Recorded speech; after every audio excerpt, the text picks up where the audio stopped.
My card got declined and they thought I was broke. They were wrong. I just quit paying for people who lied, stole, and called it love. Stick around because this time the bill coming their way isn't mine. It's from the IRS. This isn't just a story about a bad birthday dinner. It's about the moment I realized I was a human ATM, and that the man who'd stolen my life, who was supposed to be my stepfather, just backhanded me in front of strangers, in front of my stepsister, all because a credit card declined. What they didn't know was this. I wasn't the broke one at that table. I was the silent owner of their entire existence, and that night I was finally utterly done. My name is Lena Walsh and I'm 33. I work as a financial manager at a logistics company you've probably never heard of, but trust me, we move a lot of stuff. Numbers, they make sense to me in a way people never have. Maybe that's why I didn't see this coming. Even though the math had been screaming in my face for years. The restaurant was called the Sterling Room. You know the type. Exposed brick, Edison bulbs, $30 for a burger. It was Tessa's 18th birthday, and my mother, of course, had insisted on something special for her baby girl. And, naturally, when the check eventually came, it would land in front of me. It always did. I got there 15 minutes early, wearing my best client meeting dress, a navy sheath. The hostess led me to our reserved table, and I saw it immediately. The wobbly chair by the kitchen door, half hidden behind a decorative column, where servers would brush past me all night with their heavy trays. "Lena's here," my mother announced when she finally arrived with Robert and Tessa. Her tone was a familiar blend of expectation and vague disappointment. She air-kissed somewhere near my left ear, careful not to smudge her lipstick. Robert, my stepfather, didn't even acknowledge me. He just pulled out chairs for my mother and Tessa, then settled himself at the head of the table like a king. He'd gained weight, his belly straining against a polo shirt I'd probably indirectly paid for through one of their emergencies. Tessa, I have to admit, looked beautiful. Her blonde hair was curled, and she wore a pink dress that made her seem older than 18. She gave me a tiny, almost polite smile, the kind you give a distant relative at a funeral, then immediately turned to show her boyfriend something on her phone. The boyfriend, Tyler or Taylor or something, was all jawline and no conversation. Tessa's friends filled the rest of the seats, chatting about college and spring break. I just studied the menu, already calculating the damage. "Order whatever you want," I heard myself say when the server arrived. "It's a special night." The words came out automatically, years of conditioning kicking in. Tessa beamed and, of course, ordered the lobster. Robert went for the ribeye, well done with extra butter. My mother chose the salmon, but make sure there's no oil, darling, I'm watching my figure. I ordered a Caesar salad. "That's all. You're not on another one of your diets, are you?" My mother's voice carried that familiar note of judgment. "Just not that hungry," I lied. The truth was I'd already done the math. With drinks and dessert, we were looking at close to $800. My checking account had $1,200, and rent was due in 5 days. The conversation flowed around me like water around a stone. Tessa's friends gushed about her early admission to State University. Early admission, they emphasized, as if I hadn't written most of her application essays. Robert launched into the same old story about his high school football glory days, the one where the details changed every time, but he always scored the winning touchdown. My mother laughed too loudly at something Madison's mom had posted on Facebook. Nobody asked about my promotion. Nobody asked about the conference I presented at last month. Nobody asked about anything at all related to me. When the food arrived, I just watched them eat. Tessa took photos of every dish for her Instagram. Robert complained his steak wasn't hot enough and sent it back. My mother picked at her salmon for 5 bites, declared herself stuffed, and pushed half of it away. "So Lena," Brittany suddenly addressed me, probably out of politeness more than genuine interest. "Tessa says you work with money, financial management?" I nodded. "Corporate logistics. That sounds boring," she giggled, and the others joined in. "Someone has to pay for dinners like this," I said quietly. The words just slipped out before I could stop them. The table went silent for a moment. Robert's fork paused midway to his mouth. My mother's smile tightened. Then Tessa let out a bright, dismissive laugh and the moment passed. "She's always been practical," my mother explained to the girls, as if practicality was a character flaw. Even as a child, always counting her pennies. They ordered dessert. A massive chocolate cake appeared with 18 candles, and the entire restaurant sang. I smiled and clapped along. The good daughter. The reliable one. The one who could always be counted on to pick up the check. When the server brought the leather folder, he placed it directly in front of me without asking. They all knew. Everyone at that table knew exactly how this would go. I slipped my credit card inside without even looking at the total. A few minutes later, the server returned. He leaned close to my ear, speaking quietly. "I'm sorry, ma'am, but the card was declined. Do you have another form of payment?" The words seemed to echo in the sudden silence. Every face at the table turned toward me. Tessa's friends exchanged glances. My mother's mouth formed a small O of surprise that was entirely performative. But it was Robert's reaction I'll never forget. He stood up slowly, his chair scraping against the floor. His face had turned that particular shade of red I remembered from my teenage years, the color that meant someone was about to pay for his embarrassment. He walked around the table with deliberate steps, and I knew what was coming before his hand even moved. The slap wasn't as hard as it could have been. Robert was always careful about leaving marks that might raise questions. But in that quiet restaurant it sounded like a gunshot. My cheek stung and I tasted copper where my teeth had cut the inside of my mouth. "You stupid, useless bitch," he hissed. "You can't even do this one simple thing after everything we've done for you." The restaurant had gone completely silent. I could feel every eye on us. A woman at the next table had her phone out, probably recording. Tessa wasn't laughing anymore. She was looking at her plate, her birthday tiara slightly askew. I stood up carefully, my legs steadier than I'd expected. I pulled my backup card from my wallet, the emergency visa I kept for actual emergencies, and handed it to the horrified server. "Run this one," I said, my voice calm. "It'll work." As I waited for him to return, I looked around the table one last time. My mother was fussing with her napkin, refusing to meet my eyes. Robert had returned to his seat, muttering about ungrateful children and constant disappointments.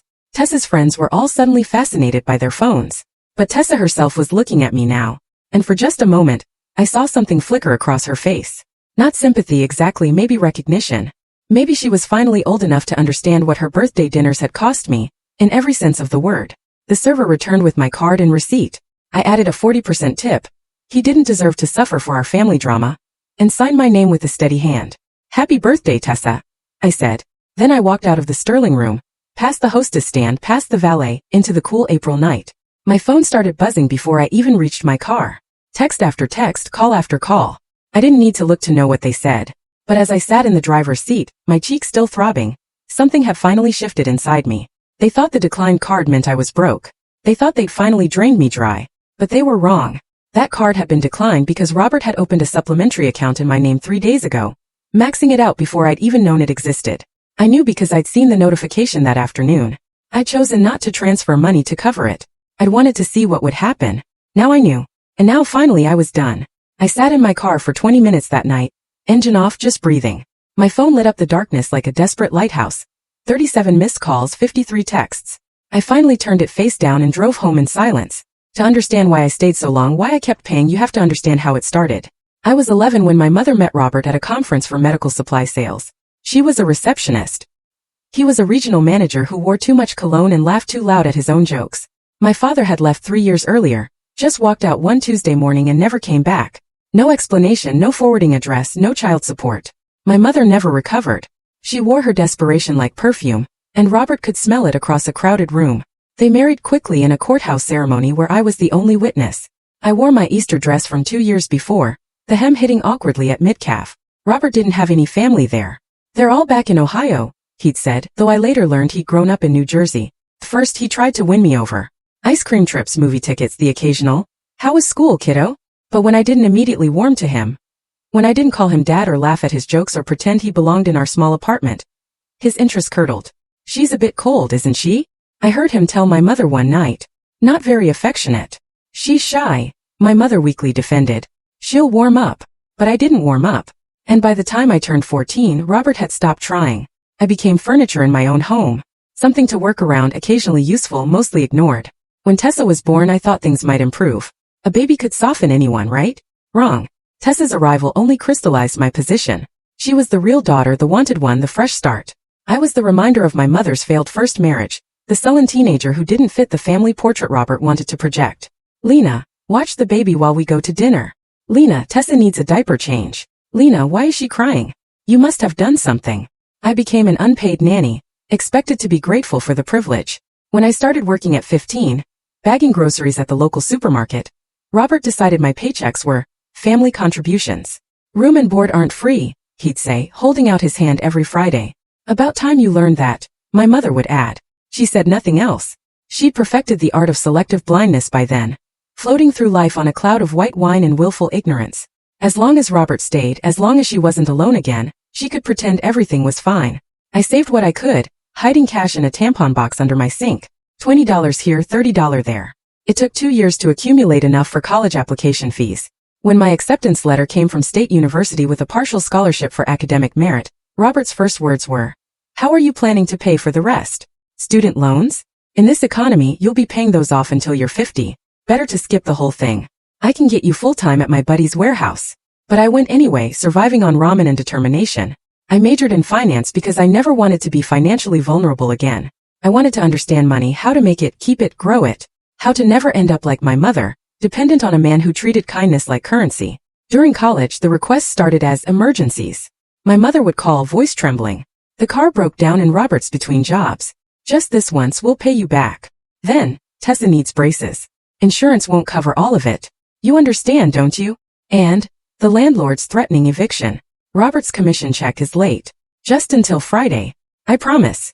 The promises were as empty as my bank account became, but I kept sending money because the alternative, letting my baby sister suffer for our parents' failures, felt worse than my own hunger pangs. After graduation, I got the job at Summit and Crew entry level but with a clear path upward. I moved into a studio apartment 40 minutes from my childhood home, far enough to feel like escape, close enough that my mother could still reach me with her guilt. The pattern solidified.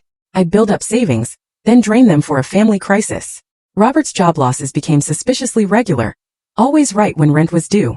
My mother developed mystery illnesses that required expensive treatments insurance wouldn't cover. Tessa, sweet, spoiled Tessa, always needed something for school, for dance, for the endless activities that would look good on college applications. You don't have kids, my mother would remind me during our weekly calls. You don't understand the expenses. And you're doing so well now. It's what family does. What family does, as if family was a one-way street where I gave and they took, where my success was communal property but my struggles were mine alone. I started keeping a spreadsheet. Not out of resentment at first, just habit. I tracked everything in spreadsheets. But as the numbers grew, as $50 became $500 became $5,000 became more than I wanted to acknowledge, the document became something else. Evidence. Proof that I wasn't imagining the imbalance. $2,400 for Robert's emergency dental work that turned out to be cosmetic veneers. $3,800 for Tessa's dance competition trips. $15,000 over 3 years for their rent when Robert was between opportunities. $4,500 for my mother's therapy, that I later learned was spa retreats. The spreadsheet grew like a tumor. Each line item a small betrayal. But I kept paying because that's what good daughters did. Because Tessa was innocent in all of this. Because my mother would cry and say I was all she had. Because I didn't know how to stop. The thing about financial abuse is that it's so mundane. There's no dramatic music. No obvious villain twirling a mustache. Just a steady drain like a leak in your roof that you keep meaning to fix until one day you look up and realize the whole ceiling is about to collapse. By my 30th birthday, I was making good money. I'd been promoted twice, had my own office with a window, drove a reliable car. From the outside, I'd made it. Inside, I was hollow. Every raise meant more money for them to request. Every bonus became a family emergency, waiting to happen. I dated occasionally, but how do you explain to someone that you can't go on vacation because your mother needs new kitchen cabinets? How do you admit that you're a successful professional who can't say no to people who barely acknowledge your existence until they need something? You'll understand when you have your own family, my mother said when I tried to set boundaries. Blood is blood. But Tessa wasn't my blood, not fully. And Robert certainly wasn't. Yet somehow I'd become responsible for all of them. The family ATM that never ran empty. 3 months before Tessa's 18th birthday, I'd finally started therapy. Dr. Marcus, a soft-spoken woman with kind eyes, listened to my story without judgment. Why do you think you keep giving them money? She asked during our 4th session. Because they need it, I said automatically. Do they? Or do they just want it? The question haunted me. Need versus want, survival versus comfort, love versus manipulation. What would happen if you said no? Dr. Marcus pressed gently. I couldn't answer because I'd never tried. The fear of their reaction, of being cast out completely, of proving Robert right that I was cold and unloving, it kept me compliant. But that night at the Sterling Room, with my cheeks stinging and the taste of blood in my mouth, I finally had my answer. Saying yes hadn't earned me love or respect or even basic kindness. It had only earned me a seat by the kitchen door and a slap when the well ran dry. They thought I was broke. Let them think it. The truth that I had $47,000 in savings and excellent credit would come out soon enough, but not in the way they expected. As I drove home that April night, I wasn't planning revenge yet. I was just done. Done pretending, done paying, done being the family safety net that everyone took for granted. But the universe has a funny way of showing you exactly who people are when you stop being useful to them. And my family was about to show me exactly who they'd always been. The calls started at 6 a.m. the next morning. My mother had apparently spent the night crafting the perfect guilt campaign, and she launched it with military precision. Lena, honey, I'm so sorry about last night. Robert was just stressed about work, you know how he gets. But we need to talk about the bills. The mortgage is due Monday. And with your little stunt at dinner. I hung up. She called back immediately. I let it go to voicemail. I'm really disappointed in you after everything we've done. Raising you, giving you a home. Tessa was in tears all night on her birthday. How could you be so selfish? Delete. By noon, the messages had evolved from guilt to anger to outright manipulation. Robert left 3 voicemails threatening legal action for theft of services. Apparently, not paying for dinner constituted a crime in his mind. Tessa sent a series of texts alternating between wounded innocence, "I thought you loved me," and teenage nastiness. "Tyler says you're probably just jealous because you're single and bitter." I turned off my phone and went to work. "You look terrible," my colleague Marcus observed when I walked into the Monday morning meeting. "Everything okay?" "Family stuff," I said, and he nodded knowingly. Everyone had family stuff. But my family stuff was about to become more complicated than I'd imagined. When I finally turned my phone back on Tuesday evening, I had 43 missed calls from my mother, 18 from Robert, and 1 from my credit card company. The credit card message was the one that mattered. "This is regarding unusual activity on your account ending in 4458. Please call us immediately." I knew before I called what I'd find. The supplementary card Robert had opened, the one I discovered just before Tessa's dinner, was just the tip of the iceberg. As the patient representative walked me through the recent charges, a picture emerged that was both shocking and sickeningly predictable. $8,000 at a jewelry store the day before Tessa's birthday. $3,200 at Best Buy for what looked like an entire home entertainment system. $5,500 in cash advances. $2,100 at a high-end men's clothing store. All in the past 2 weeks. All on cards I didn't know existed. "We flag these as potentially fraudulent," the representative said carefully. "Would you like to dispute them?" "Yes," I said. "All of them. And I need to check if there are any other accounts I don't know about." There were 3 credit cards, a personal line of credit, and this was the one that made my hands shake. An attempt to refinance my car that had only failed because they'd gotten my employment details wrong. 23 years of financial carefulness, of building perfect credit, of sacrificing and saving, and they tried to destroy it all in less than a month. I spent the rest of the week on the phone with banks, credit bureaus, and finally, a lawyer named Patricia Hernandez, who specialized in financial fraud. "Family identity theft is more common than you'd think," Patricia said during our first meeting. She was in her 50s with sharp eyes and a no-nonsense demeanor I found comforting. "It's also harder to prosecute because victims often refuse to press charges. They feel guilty. They make excuses. They enable." "I'm done enabling," I said. "Good," she replied. "Then let's talk about your options." As Patricia outlined the legal process, I felt something I hadn't experienced in years. Hope. Not for reconciliation.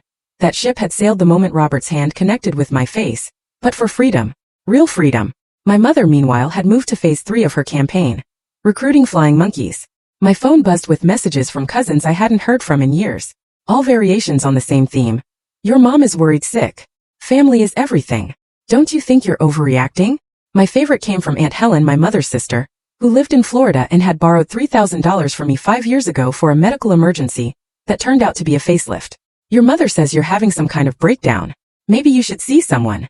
I was seeing someone, Patricia Hernandez, and she was worth every penny of her $400 hourly rate. The evidence gathering was meticulous. Bank statements going back years. Email chains where my mother casually mentioned my social security number for insurance purposes. Text messages where Robert asked for my banking passwords to help with your taxes. Every red flag I'd ignored, every boundary I'd let them cross.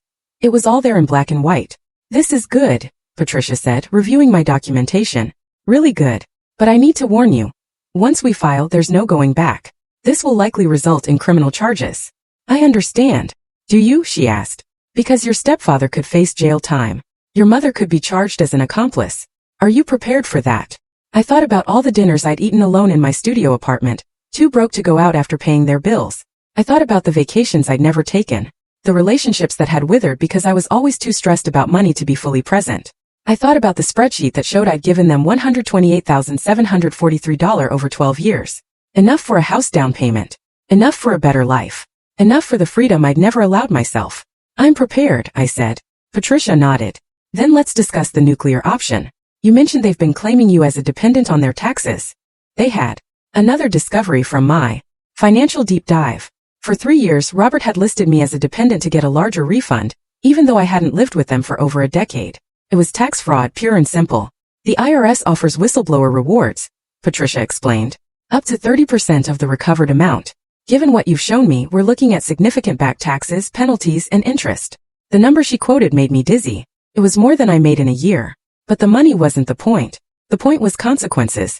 For once in their lives, Robert and my mother would face actual consequences. That Friday, 2 weeks after Tessa's birthday dinner, my mother showed up at my office. Security called up to warn me, and I watched on the lobby camera feed as she argued with the guard. Her designer purse, one I'd probably paid for, clutched dramatically to her chest. "I'm her mother," she kept insisting. "This is a family emergency." The only emergency was that their cash cow had finally run dry. I had security escort her out. She left sobbing, mascara running down her cheeks. Several of my coworkers saw the scene, and I felt the familiar burn of embarrassment. But underneath it was something new, relief. That weekend I went apartment hunting. Not because I needed to move, my studio was fine, but because I could. For the first time in my adult life, I wasn't mentally calculating how much I'd need to keep in reserve for the next family crisis. My money was actually mine. I found a one-bedroom in a better neighborhood with actual closet space, and a balcony overlooking a small park. The rent was only $200 more than my studio, but in the past that would have been $200 I couldn't spare. "I'll take it," I told the landlord. While packing, I found the tampon box where I'd hidden cash as a teenager. Inside was $340 in crumpled bills. My escape fund that had never been enough to actually escape.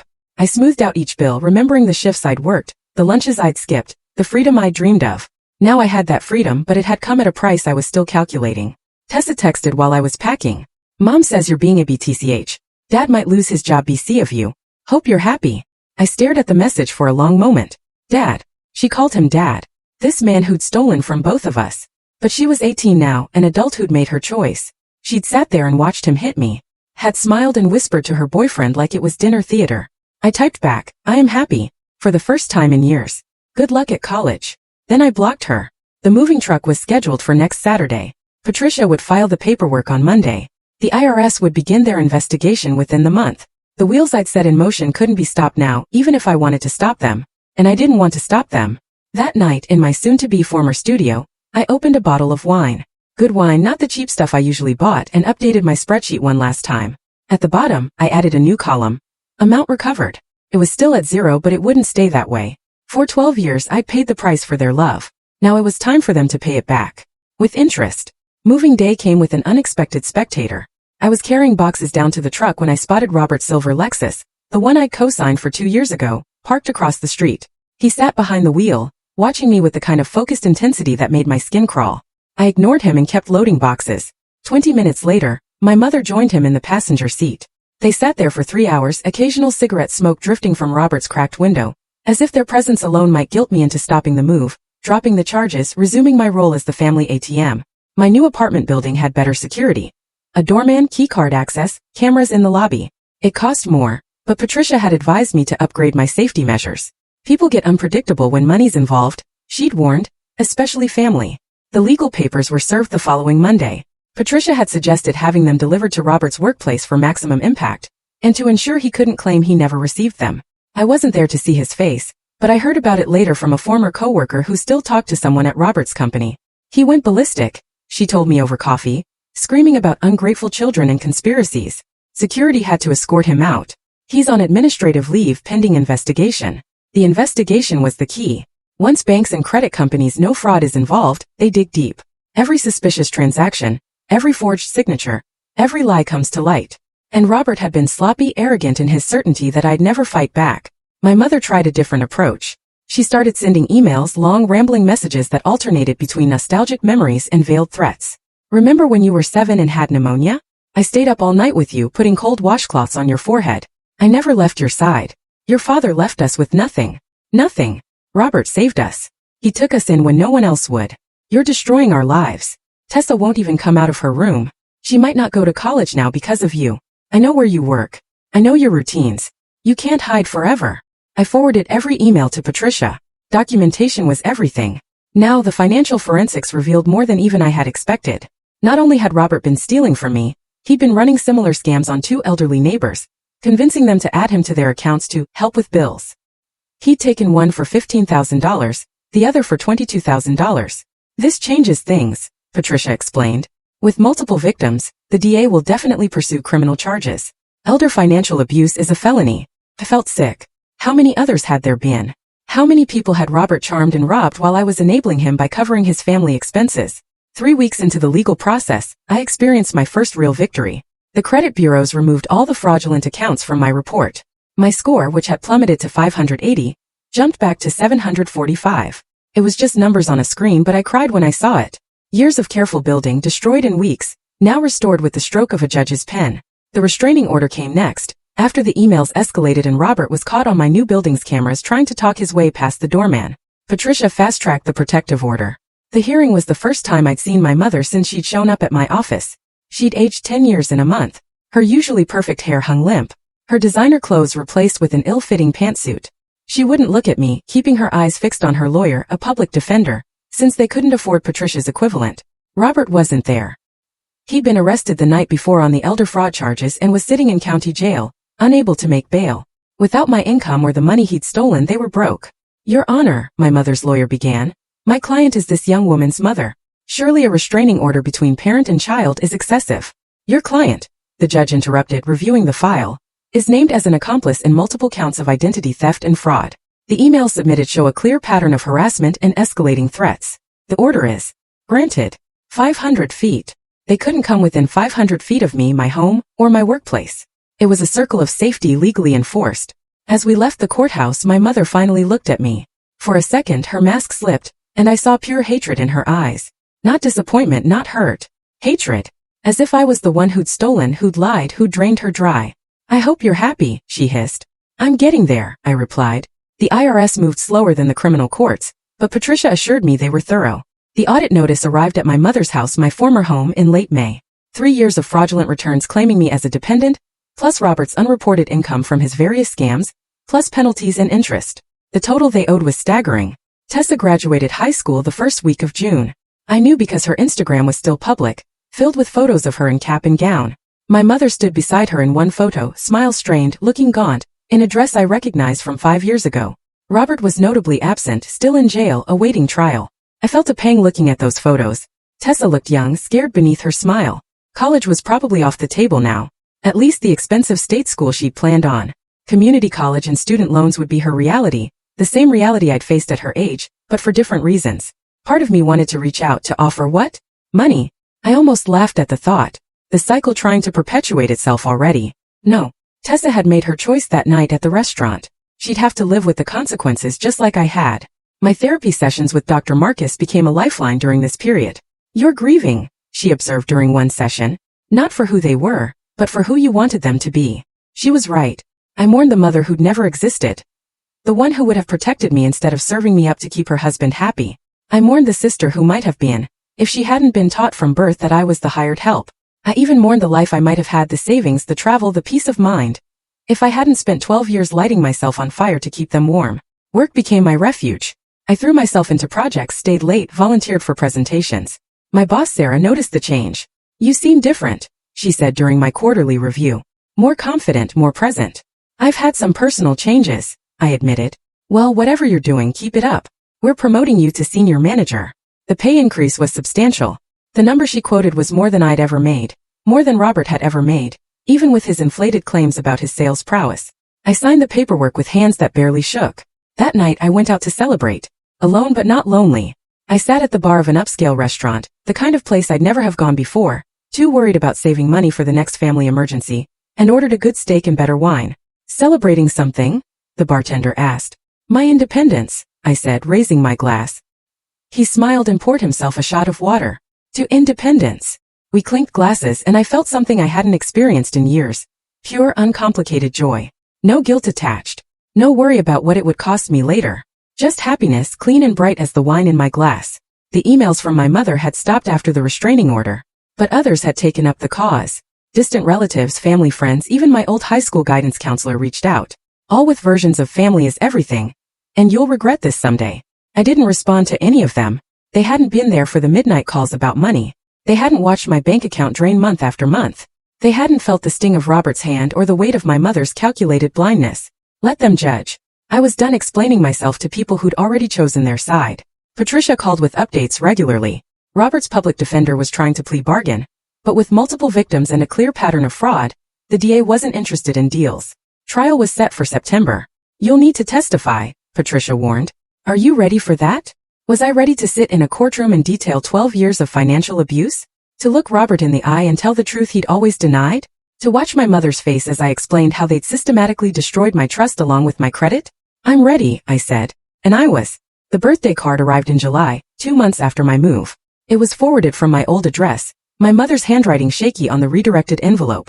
Inside, a generic Hallmark message about daughters, with her signature at the bottom. No personal note, no mention of everything that had happened, just her name. And tucked inside, a photo. It was from Tessa's 5th birthday party. I was 19, home from college for the weekend, holding a giggling Tessa on my hip while she smeared chocolate cake on my cheek. We were both laughing. I looked young, hopeful, unaware that I was already 3 years into paying for their lives. I stared at the photo for a long time, then placed it in my desk drawer. Not in the trash, but not on display either. Some things deserve to be remembered, even if they hurt. August brought the trial prep. Patricia's office became my second home as we reviewed 12 years of evidence. Bank statements, emails, text messages, recorded phone calls. My obsessive documentation was about to pay off. "You're my favorite kind of client," Patricia said one afternoon, reviewing my files. Organized, thorough, and angry enough to see this through. "I'm not angry," I protested. She looked at me over her glasses. "You should be. They stole more than money from you. They stole years of your life." She was right. I was angry, furious actually. But it was a cold fury now, crystallized into purpose. They'd taken enough. Not 1 penny more. The week before the trial, I had an unexpected visitor at work. Tessa stood in the lobby, looking smaller than her 18 years in a sundress I didn't recognize. Security called up and I debated refusing to see her, but curiosity won. We met in the public cafe on the ground floor. Safe, neutral territory with plenty of witnesses. "You look good," she said, fidgeting with her iced coffee. "The promotion suits you. How did you know about that?" "LinkedIn. I've been keeping track." We sat in silence for a moment. Up close I could see the stress in her face. Dark circles, bitten nails, the kind of thinness that comes from anxiety rather than diet. "Why are you here, Tessa?" I wanted to say I'm sorry. About the restaurant. About everything. I waited. Sorry was a start, but it wasn't enough. "I've been thinking," she continued, "about all those years. You were always there, always helping, and I just took advantage." She flinched but nodded. "Mom says you're being vindictive, that you're trying to destroy us, but I've been going through old photos, old emails. You paid for everything, didn't you? My dance classes, my school trips, even my prom dress." "Yes." "Why?" It was such a simple question, but the answer was complicated. "Because you were a kid. Because it wasn't your fault. Because I thought if I gave enough, eventually I'd get something back. Love, respect would have been enough." She started crying then, ugly sobs that drew stares from other patrons. I handed her napkins and waited. I'd cried enough of my own tears. I could weather hers. "I testified yesterday," she said when she could speak again, "for the prosecution. About the birthday dinner.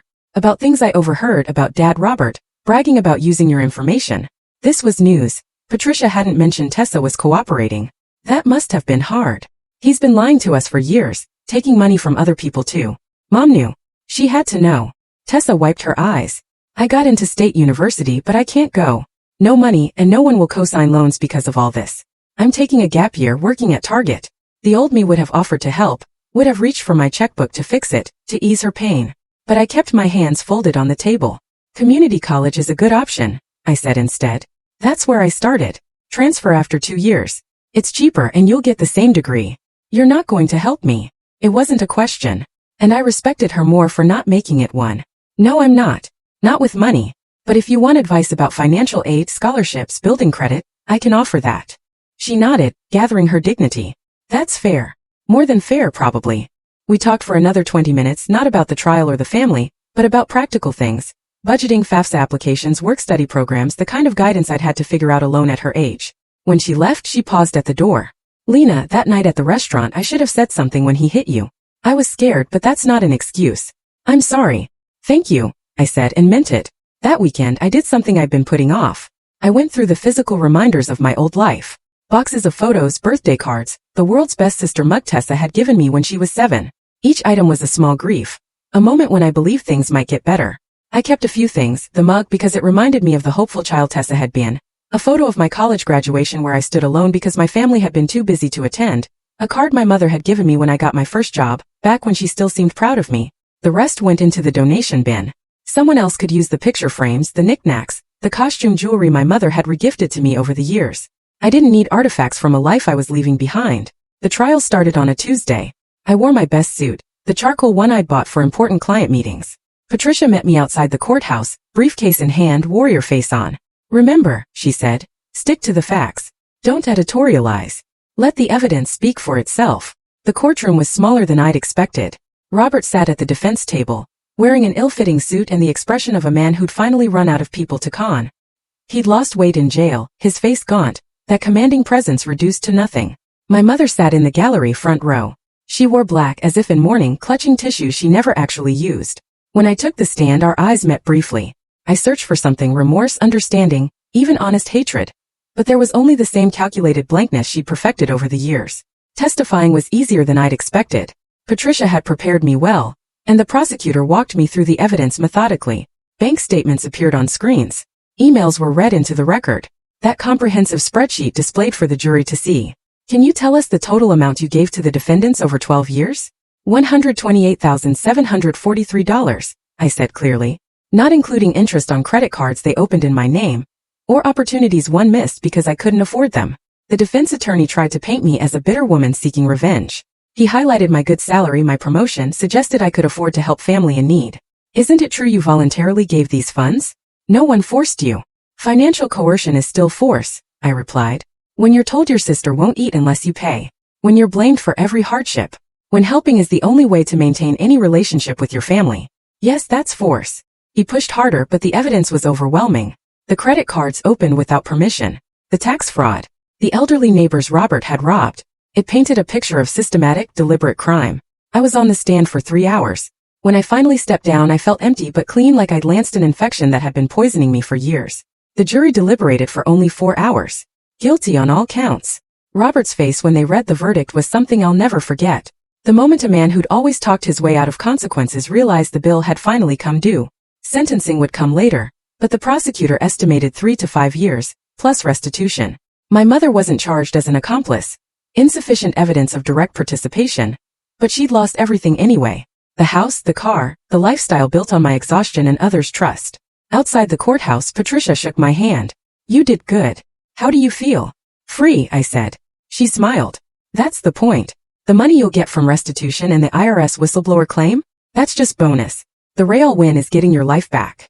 That night I sat in my apartment, my safe, quiet apartment, and opened a bottle of champagne.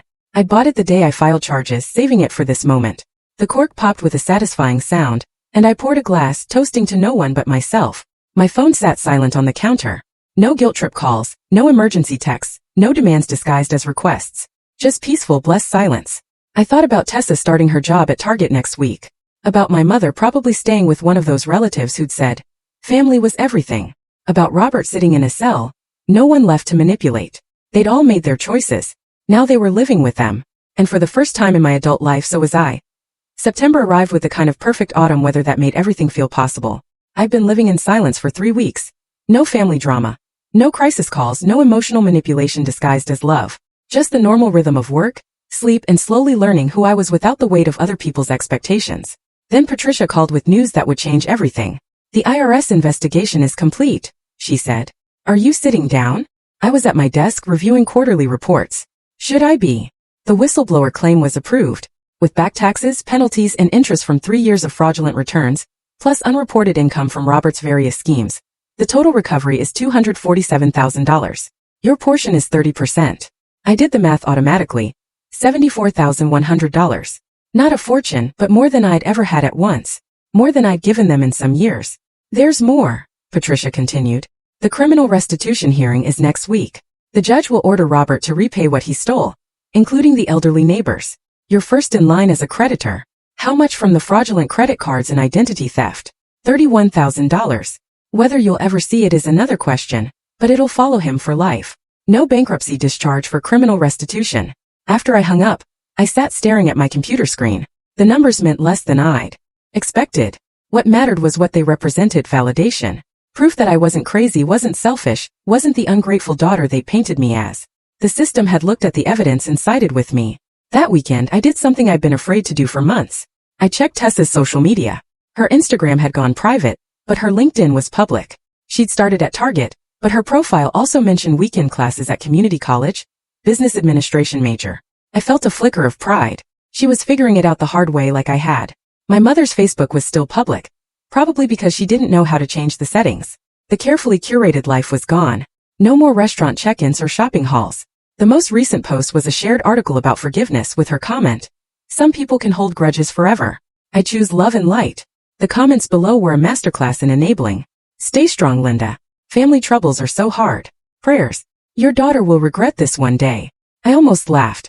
Love and light, but only when it didn't cost her anything. The restitution hearing was brief. Robert appeared in an orange jumpsuit, shackled at the wrists and ankles. The federal charges meant he'd been transferred to a higher security facility. He kept his eyes down as the judge read the order. $31,000 to me, $37,000 total to the elderly neighbors. Payment plans to begin upon release. My mother wasn't there. Small mercies. October brought unexpected changes. Sarah, my boss, pulled me into her office for a conversation I didn't see coming. We're opening a new branch in Chicago, she said. I want you to run it. Full relocation package, significant salary increase, and a chance to build your own team. Chicago, 800 miles from here. From them. From every restaurant and street corner that held memories I wanted to forget. When do you need an answer? Take a week. This is a big decision. But it wasn't really. I accepted the next day. The move happened fast. The company hired professional packers, arranged temporary housing, even flew me out for a long weekend to look at apartments. I chose a high-rise with floor-to-ceiling windows and a view of Lake Michigan. Cost 3 times my old studio, but I could afford it now. Not just financially but emotionally. I deserved nice things. I deserved a view. My last week in town I had one final visitor. Dr. Marcus had agreed to see me for an extra session before I transferred to a colleague in Chicago. How are you feeling about the move? She asked. Relieved. Excited. A little guilty. Guilty for what? Guilty for being happy. For not feeling worse about how things ended. Shouldn't I be grieving more? Dr. Marcus smiled. Lena, you've been grieving for years. For the family you should have had. The support you deserved. The life you might have lived. The fact that you can feel joy now? That's not something to feel guilty about. That's healing. She was right. I'd done my grieving in real time, spread over 12 years of disappointment. This wasn't the sharp pain of fresh loss. It was the dull ache of accepting what had always been true. They'd never loved me the way I'd loved them. And that was okay. It had to be. My going-away party at work was small but warm. Colleagues I'd kept at arm's length for years suddenly felt like the family I'd chosen. They gave me a Cubs jersey and a deep dish pizza cookbook, joking that I'd need to learn the local customs. Marcus from accounting pulled me aside. I'm glad you're getting out, he said quietly. Fresh starts are underrated. Speaking from experience, I left my entire family in Texas 10 years ago. Best decision I ever made. Blood doesn't make family. Choice does. The night before my flight, I did a final check of my old apartment. Everything was gone except the echo of my footsteps on hardwood floors. I stood at the window where I'd watched my mother and Robert in their car that day, trying to intimidate me into compliance. They'd lost. Not just in court but in the larger battle for my life. They'd wanted me small, grateful, perpetually giving. Instead, I was leaving bigger, freer, and finally putting myself first. My phone rang. Unknown number. I almost didn't answer, but curiosity won. Lena. The voice was thin-aged. It took me a moment to recognize Aunt Helen. I'm calling about your mother. I can't help her. She's sick. Really sick this time. Cancer. She needs. I hung up. Maybe it was true. Maybe it wasn't. Either way, it wasn't my responsibility anymore. I'd paid for her choices and Robert's and even Tessa's for over a decade. The Bank of Lena was permanently closed. The flight to Chicago was bumpy, but I didn't mind. Turbulence felt appropriate for a life change this big. I pressed my face to the window as the city appeared below, massive, sprawling, full of possibility. My temporary housing was a furnished corporate apartment in the Loop. I arrived at sunset, the sky painting the buildings gold and pink. After the driver left, I stood at the window 30 floors up, watching the city pulse with life below. I was alone. No family within hundreds of miles. No one who knew my history, my old role as the family savior. I could be anyone here. I could be myself, whoever that turned out to be. That night, I ordered Thai food from a place down the street. When the delivery guy asked if I was new to the building, I said yes. Welcome to Chicago, he said with a genuine smile. You're going to love it here. As I ate my pad thai in my corporate apartment, surrounded by boxes and possibility, I thought about the IRS check that would arrive soon, about the job that started Monday, about the life I was building on my own terms. The old me would have felt guilty for not sharing this good fortune, would have calculated how much I could send home, how much suffering I could alleviate. But the old me had died in that restaurant, with the taste of blood in her mouth and her cheeks stinging from a slap she'd never seen coming. This new me? She was keeping every penny. She was building a future. She was choosing herself. Finally and completely.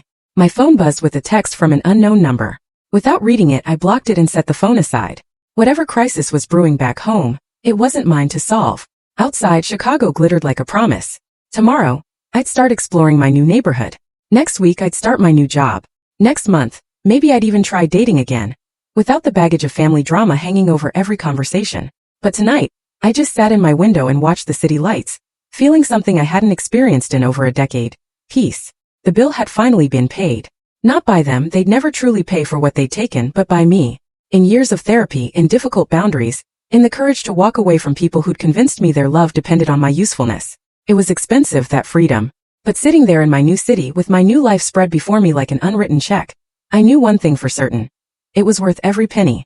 The Chicago winter hit with a vengeance I wasn't prepared for. By December, the wind off Lake Michigan felt like tiny knives against any exposed skin. But I loved it. The cold felt clean. Honest. Nothing like the suffocating warmth of family gatherings where everyone pretended things were fine. My new office was on the 40th floor of a building in the financial district. Floor-to-ceiling windows, modern furniture, and a team of 12 people who looked to me for leadership. The first few weeks were a blur of meetings, strategic planning, and proving I deserved the position. "You're different from what I expected," one of my analysts, James, said after a particularly intense budget meeting. "How so?" "Most new directors come in trying to change everything immediately. You actually listen." I'd learned the hard way that really hearing people, not just waiting for your turn to talk, was a rare skill. All those years of reading between the lines of my family's demands had taught me to pay attention to what wasn't being said. The IRS check arrived on a Tuesday in early December. I deposited it immediately, then sat in my car staring at the bank receipt. $74,100. More money than I'd ever seen at once. In the past, a windfall like this would have triggered a dozen family emergencies. Now it was just mine. I met with a financial advisor the next week. "What are your goals?" she asked. "Security," I said without hesitation. "I want to know I'll never be vulnerable again." We set up a diversified portfolio. Some conservative investments, some growth-focused, all designed to ensure I'd never have to depend on anyone else. It felt like building a fortress out of numbers and compound interest. Christmas approached with all the subtlety of a freight train.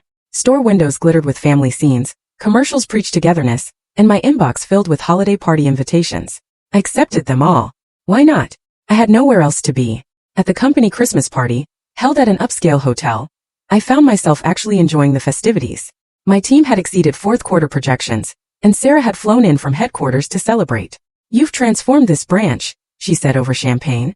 "I knew you were the right choice. Thank you for taking a chance on me." It wasn't a chance. It was a calculation, and it paid off.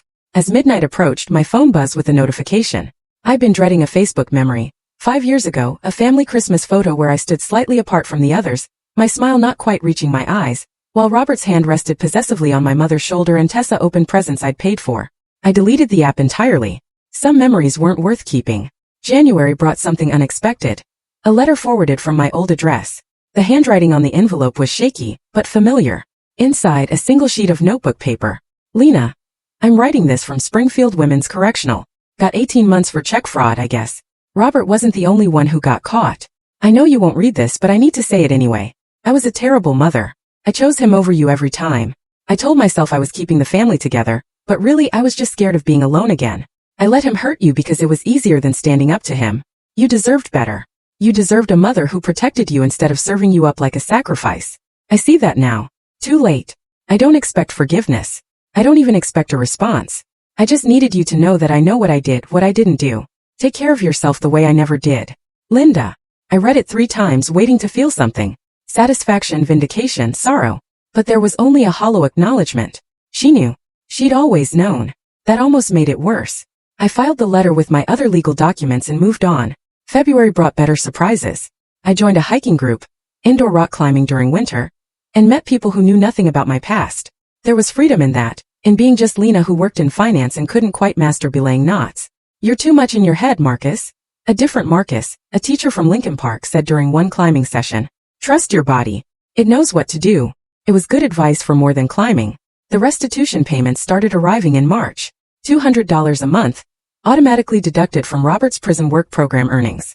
It would take decades to pay off at that rate, but the principle mattered more than the money. Every month, a small reminder that actions had consequences. I used the first payment to buy myself something I'd always wanted but never felt I deserved. A really good winter coat. Cashmere and wool, tailored to fit perfectly. Warm enough to make Chicago winters bearable. It cost more than my old monthly grocery budget, and I didn't feel guilty for a second. April marked 1 year since the birthday dinner. I'd planned to let the anniversary pass unnoticed. But my Chicago therapist, Dr. Winters, had other ideas. "Anniversaries of trauma can be powerful," she said. "Ignoring them doesn't make them go away. What if you reclaimed this date?" So on April 15th, I threw myself a party. Nothing fancy, just dinner at a good restaurant with my climbing friends, my work team, and the handful of Chicago people who'd become my chosen family. We ate too much, drank good wine, and nobody slapped me when the check came. What are we celebrating? James asked as I raised a toast. Freedom, I said. And really good friends. They cheered and clinked glasses, not needing to know the whole story to celebrate with me. That was the beauty of chosen family. They showed up without requiring payment. As I walked home that night, slightly tipsy and genuinely happy, my phone rang. The caller ID showed a number I didn't recognize, but the area code was from home. Hello, Lena. It's me, Tessa. I stopped walking. We hadn't spoken since that day at the cafe. How did you get this number? LinkedIn. I'm sorry to bother you, but I wanted you to know I got my associate degree, graduated with honors. I'm transferring to state in the fall with a full scholarship. That's wonderful, Tessa. Really? I've been working 2 jobs and taking extra classes. It's been hard, but I get it now. Why you were always so tired. Why you saved every penny. I get it. There was a long pause. I could hear her breathing, gathering courage. I also wanted to tell you that Mom's out. She's living with Aunt Helen in Florida. And Robert, he got another 5 years. Tried to run the same scam in prison, if you can believe it. I could believe it. Leopards and spots and all that. Are you okay? I asked. With money? I mean school. I'm figuring it out. Loans, work study, scholarships. The hard way like you did. She paused. I'm not asking for money. I wanted you to know I'm okay. And that I'm sorry for everything. I know you are. Maybe someday when I graduate, when I've made something of myself, maybe we could have coffee. Not as family, just as people who knew each other once. I considered it. The old Lena would have said yes immediately, would have offered to fly her out, pay for dinner, rebuild the bridge they'd burned. But this Lena had learned the value of maybe. Maybe, I said. Ask me again when you graduate. I will. Take care, Lena. You too. After we hung up, I stood on the sidewalk for a long moment, letting the April wind cut through my expensive coat. Tessa would be okay. She'd learned the hard lessons early, but she'd learned them. Maybe that was its own kind of gift. I started walking again, heading home to my high-rise apartment with its lake view and doorman and blessed distance from everyone who'd ever made me feel small. My phone stayed quiet in my pocket. No crisis calls, no guilt trips, no demands disguised as love. Just silence. Beautiful, expensive, hard-won silence. The price of freedom, I'd learned, wasn't measured in dollars. It was measured in the courage to say no, the strength to walk away, and the wisdom to know that some bills should never be paid. And that was a currency I'd finally learned to save. The invitation arrived in June, printed on cardstock so thick it felt like a declaration of war. My cousin Rachel was getting married. The same Rachel who'd sent me 3 paragraphs about family forgiveness after the trial. The same Rachel who'd borrowed $500 for textbooks and never mentioned it again. You're invited to celebrate the union of Rachel Marie Hendress and David Paul Morrison. At the bottom, in handwriting I recognized as Aunt Helen's. Hope you can make it. Your mother will be there. Time heals all wounds. I RSVP'd no and sent a crystal vase from the registry. Let them talk about my absence. I'd rather be the villain in their story than a character in it at all. Work had become my sanctuary. The Chicago branch was thriving. We'd landed 3 major accounts and expanded the team to 20 people. I'd implemented flex hours and mental health days, remembering all too well what it felt like to drag yourself to work after a night of family crisis calls. You run this place differently, observed Priya, my newest hire. Like you actually care if we're okay. Because I do, I said simply. Burnt-out employees don't do good work. Take care of yourselves first. The irony wasn't lost on me. I was giving my team the consideration I'd never given myself. July brought unexpected news through LinkedIn. Robert's company, his former company, had gone under. Turns out he'd been running similar scams there, inflating sales numbers and skimming from expense accounts. The investigation had uncovered years of fraud. Several employees had lost their retirement savings, invested in company stock. I felt sick reading about it. How many red flags had I missed? How many victims had there been while I was enabling his lifestyle? Patricia called that afternoon. Saw the news. You okay? I keep thinking about all those people he hurt while I was paying his bills. Stop. His choices aren't your responsibility. You were a victim too. I know. It's just survivor's guilt. Common in financial abuse cases. The question is, what are you going to do with it? What I did was donate $10,000 to a financial literacy program for young adults aging out of foster care. Kids who, like me at 18, had no one to teach them about credit scores and compound interest and the danger of family members who saw them as ATMs. It wasn't penance. It was purpose. August in Chicago meant street festivals and outdoor concerts. I developed a routine farmers market on Saturdays, yoga on Sundays, dinner with friends at least twice a week. It was the life I'd imagined during all those nights eating cereal alone, too broke for real groceries after paying their rent. One evening at a rooftop bar with my climbing group, Marcus asked about my family. They know we're estranged. I'm sorry. I'm not. The words came out sharper than intended. Sorry, it's just, not every family is worth keeping. Amen to that, said Julia, raising her beer. I haven't talked to my dad in 6 years. Best decision ever. The conversation shifted to other topics, but I felt something ease in my chest. Here were people who understood that sometimes walking away was the healthiest choice. That DNA didn't obligate you to endless sacrifice. The call came at 2 a.m. on a Tuesday in September. My phone rang 3 times before I answered, groggy and disoriented. Miss Walsh, this is Mercy General Hospital. You're listed as Linda Walsh's emergency contact. My mother. Of course, I was still her emergency contact. Of course, she'd never updated it. What happened? She's had a heart attack. She's stable, but asking for you. I sat up, fully awake now. She's in Florida. No, ma'am. She's here in Chicago. Arrived yesterday, apparently. The floor felt unsteady beneath my feet. She'd come here. To my city. My safe space. I'll be there in the morning. She's quite insistent. Morning. I repeated and hung up. I didn't go back to sleep. Instead, I sat at my window, watching the sunrise paint Lake Michigan gold and pink. She'd had a heart attack. She was alone. She was asking for me. Old patterns whispered. Go now. She needs you. What if she dies? You'll never forgive yourself. But Dr. Winters had taught me to examine those whispers. Whose voice was that? Not mine. It was the voice of a 14-year-old who'd been trained to drop everything for family emergencies. The voice of a 20-something who'd skipped meals to pay their bills. I went to work first, handled 2 meetings, responded to emails, ate a proper lunch. Only then did I drive to the hospital. She looked smaller in the hospital bed. Older. The designer clothes replaced by a hospital gown.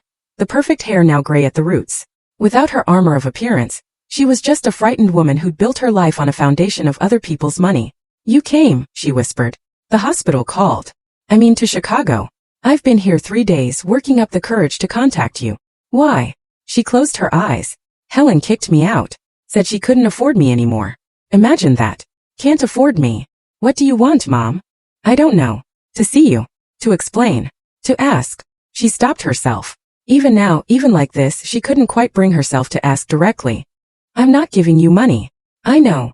I'm not letting you stay with me. I know. Then what? She opened her eyes, and for the first time in my life I saw her clearly. Not the victim she'd always played. Not the enabler she'd become. But the frightened woman who'd chosen security over her daughter and lived to regret it. I wanted to see who you became without us. And you're. She gestured weakly at my suit, my posture, the confidence I wore like armor. You're magnificent. I just wanted you to know that I see it. What you built. What you became despite us. I stayed for an hour. We didn't reconcile. There was no tearful forgiveness, no promises to do better. Just 2 women who'd shared a house once, talking carefully around the crater between them. Before I left, I did one thing. I updated her emergency contact to Aunt Helen, and left my business card with the floor nurse. If she can't pay, I said quietly, bill me for the difference. Just this once, just the hospital. The nurse nodded. She'd seen this dance before. I drove back to my office slowly, working through what I felt. Not guilt, not obligation. Something cleaner. The ability to help without hurting myself, to give from surplus, not survival. That evening I called Patricia. I saw her. My mother. She's in the hospital. How was it? Like visiting someone I used to know. Like closure. Good. That's good, Lena. After we hung up, I pulled out the leather journal Dr. Winters had suggested I keep. I wrote, today I learned the difference between helping and enabling. One comes from strength, the other from fear. I spent 12 years operating from fear. Today, just for today, I chose strength. My phone buzzed with a text from an unknown number. Without reading it, I deleted it. Whatever crisis was brewing now, whoever needed what, it would have to wait. I had dinner plans with friends, a presentation to finish, a life to live. The bill for my past had been paid in full. The only account that mattered now was the one I was building. For my future. Deposit by careful deposit. Boundary by blessed boundary. And that account, that one would never be overdrawn again. October arrived with its crisp air and changing leaves. I'd settled into my Chicago life completely now. My apartment felt like home. My team at work operated like a well-oiled machine. And I'd even started dating someone. Marcus from the climbing gym had finally asked me to dinner, and I'd surprised myself by saying yes. But October also brought the final phase of my plan, the one I'd been preparing for months without fully admitting it to myself. It started with an email to Patricia. I want to write something. A document. Not for court, just for me. Maybe for Tessa someday. A full accounting of everything. She called immediately. Are you sure? Opening all that up again. I've been thinking about it since the hospital visit. They'll never really understand what they did, unless someone spells it out. And I need to spell it out for my own closure. Then do it. but protect yourself legally. No admissions of anything that could be twisted against you. I spent 3 weeks writing it. Not just the financial losses, though those were documented in excruciating detail, but the invisible costs. The therapy sessions at $150 each. The dates I'd cancel because money was tight. The promotions I'd nearly missed from stress-induced burnout. The security deposits I'd lost moving to cheaper apartments after draining savings for their emergencies. But I also documented the gifts. The strength I'd built from surviving them, the financial literacy that came from managing crises, the boundaries I'd learned to set, the family I'd chosen instead of the one I'd been given. The final document was 43 pages. I called it a full accounting, 12 years of financial and emotional debt. I printed 3 copies, one for my files, one for my lawyer, and one I mailed to my mother's last known address at Aunt Helen's house. The cover letter was brief. Mom, this is not a letter seeking reconciliation or payment. Consider it a final statement on an account that's now closed. I thought you should know the real cost of the choices we all made. I wish you well, Lena. 2 weeks later, my phone rang at work. You're a cruel girl, Aunt Helen started without preamble. Sending that manifesto. Your mother had another hard episode after reading it. I'm sorry to hear that. Are you? Because it seems like you wanted to hurt her. No, Aunt Helen. I wanted her to understand. There's a difference. She's your mother. And I was her daughter. That should have meant something too. She hung up on me. I blocked her number and went back to my spreadsheets. That weekend, clearing out old boxes in my storage unit, I found something I'd forgotten. A birthday card from my 16th birthday. Inside, in my mother's handwriting. To our responsible girl, what would we do without you? I used to think it was praise. Now I saw it for what it was. A cage built from words designed to keep me useful and compliant. I threw it away. November brought surprising news. Tessa had started a blog about her college journey as a first-generation, self-funded student. She wrote about working overnight shifts at Target, studying in break rooms, the shame and pride of food stamps. She never mentioned me by name, but in one post she wrote, I had someone once who sacrificed everything for our family. I watched them pour their life into a bucket with no bottom. I thought that was love. Now I know love doesn't require you to set yourself on fire to keep others warm. I'm learning to build my own heat. I read it 3 times, then closed my laptop. She was learning. Maybe that was enough. The IRS settlement check had been earning interest, but I finally decided what to do with part of it. I established a scholarship at my old state university, the Walsh Financial Independence Fund. $25,000 to start, with plans to add more each year. For students escaping financial abuse or supporting themselves after family estrangement. The first recipient was chosen in December. Maria Santos, 19, working full-time while studying accounting after her parents kicked her out for refusing an arranged marriage. No one ever believed I could do this alone, she said when we met for coffee. This scholarship, it's not just money. It's someone saying they believe in me. I do, I told her. And you're not alone. Christmas Eve found me at Marcus's apartment, helping him cook for a gathering of what he called orphan friends. People who, for various reasons, weren't with biological family for the holidays. The apartment smelled like cinnamon and roasting vegetables. Laughter spilled from the living room where someone had started a board game. You okay? Marcus asked, noticing me staring out the window. First Christmas completely apart from them.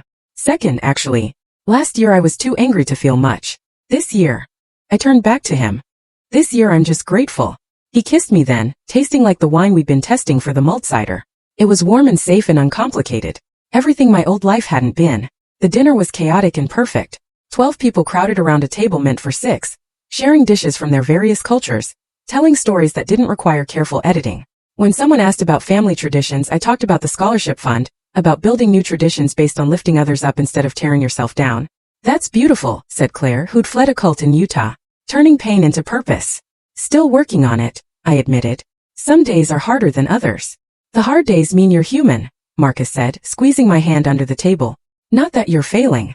After dinner, after the games and gifts and 3 rounds of dessert, I helped with dishes. Through the kitchen window I could see snow starting to fall. My phone had been silent all day. No guilt trips, no manufactured emergencies, no emotional manipulation wrapped in holiday wishes. Just peace. The next morning, Christmas Day, I did receive one text from Tessa. Merry Christmas, Lena. Thank you for showing me what it costs to save everyone but yourself. I'm learning to save myself first now. Maybe that's the best gift you ever gave me. I didn't respond, but I saved the message. Proof that sometimes the best thing you can do for someone is show them what not to do. Proof that breaking cycles matters even when it hurts. That afternoon I sat in my apartment with hot chocolate and a book, watching snow blanket the city. My bank account was healthy. My credit score had fully recovered. My heart was learning to trust again. The spreadsheet documenting what I'd given my family sat in a filing cabinet, closed and final. But I'd started a new spreadsheet. This one tracking what I was building: retirement savings, investment returns, charitable donations, the scholarship fund growth. Numbers that represented not what I'd lost, but what I was creating. My phone rang. Unknown number. Chicago area code. I almost didn't answer, but something made me pick up. Lena Walsh. The voice was unfamiliar. Elderly.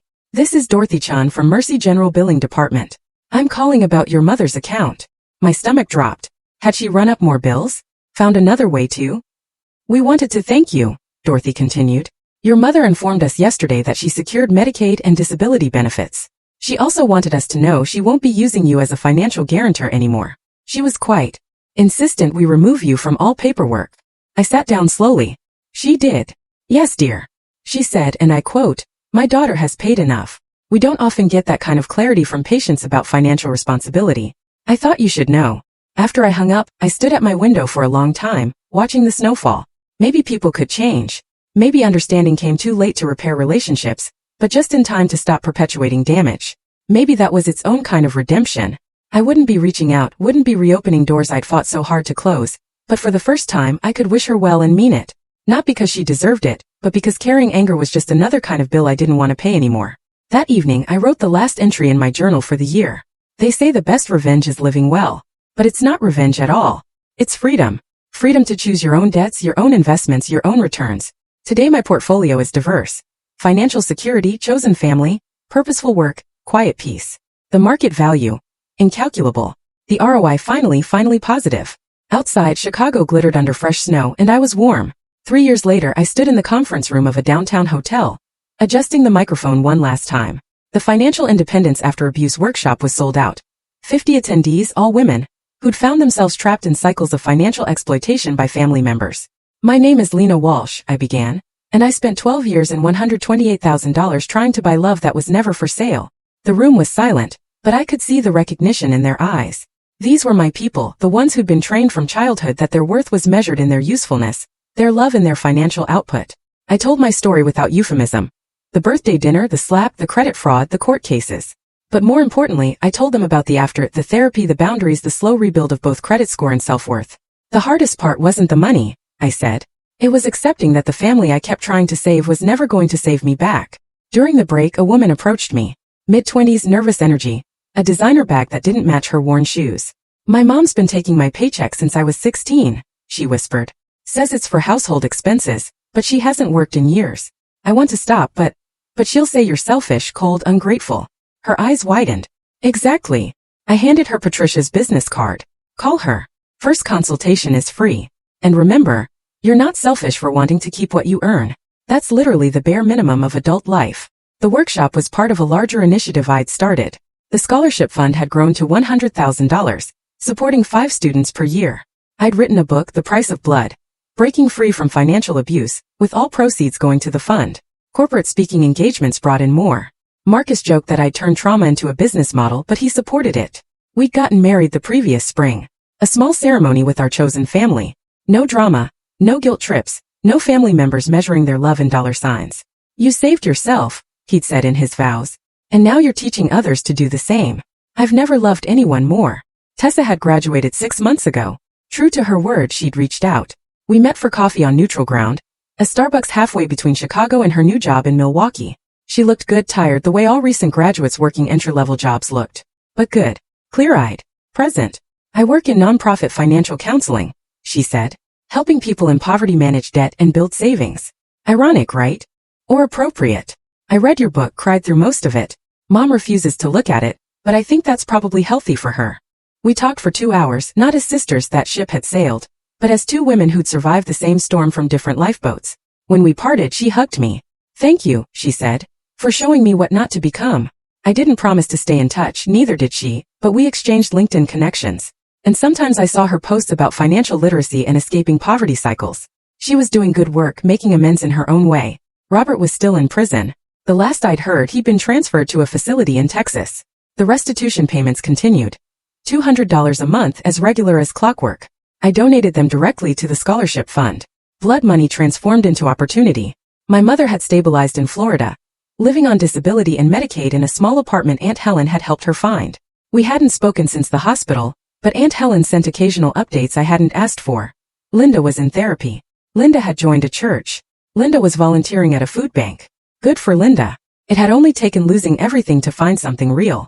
The workshop ended at 4 o'clock. Attendees clustered in small groups, exchanging numbers and stories. I'd learned to build community into these events. Isolation was how financial abuse thrived. As I packed up, my phone buzzed with an email from my publisher. The book had hit the New York Times bestseller list for self-help. They wanted to discuss a second edition, maybe a workbook companion. 5 years ago, I couldn't afford dinner at a restaurant. Now I was teaching others how to reclaim their financial lives. The irony wasn't lost on me. That evening, Marcus and I attended a gala for the Chicago Financial Literacy Foundation. I wore a dress that cost more than my old monthly rent, and didn't feel guilty about it. At our table sat Maria Santos, my first scholarship recipient, now a CPA working with domestic violence survivors. None of this would exist without you, she said during her speech, gesturing to the room full of donors and advocates. Lena Walsh taught me that walking away isn't giving up. It's growing up. But I knew better. It would have existed without me in some form because there were too many of us. The family ATMs, the emotional punching bags with good credit, the daughters and sons who confused exploitation with love. Someone would have built this. I just happened to be the one with the spreadsheets and the anger and the good lawyer. Later, as we walked home along Lake Michigan, Marcus asked, "Any regrets?" I thought about it. About birthdays spent alone and Christmases I'd missed. And a mother who'd chosen a con man over her daughter. About a sister who might have been in a different life. About $128,000 that could have been house payments or vacations or simple security. No, I said finally. Regret would mean wishing it went differently, but it had to go exactly this way for me to become who I am, and I like who I am. He squeezed my hand. So do I. At home I checked my email one last time. Mixed in with the congratulations and workshop feedback was a message from an unknown address. The subject line read, "From someone who should have protected you." I almost deleted it. Then curiosity won. "I know I have no right to contact you. Helen says you're doing amazing things. She sent me an article about your book. I won't ask for forgiveness because I don't deserve it. I won't make excuses because there aren't any. I chose him over you over and over until there was nothing left to choose. I just wanted to say I see it now. All of it. The price you paid for my cowardice. The strength it took to stop paying. The grace in how you've turned that pain into purpose. I'm proud of you. Not that my pride matters anymore. But you should know that somewhere in Florida, your mother finally understands what she lost and what you gained by letting go. Be happy. You paid enough for all of us, Linda." I read it twice, then forwarded it to my therapist with a note for discussion next session. Then I closed my laptop and went to find my husband. We had dinner reservations at 8. A new place that didn't take cards. Cash only. The kind of restaurant that would have terrified me once. Now it was just dinner, just life, just another choice I could afford to make. The bill, when it came, would be split fairly, paid in full. No hidden costs, no emotional interest, no family discount that wasn't a discount at all. Just a clean transaction between equals, the way it always should have been. And for that, for the ability to finally freely choose, I was grateful beyond any accounting.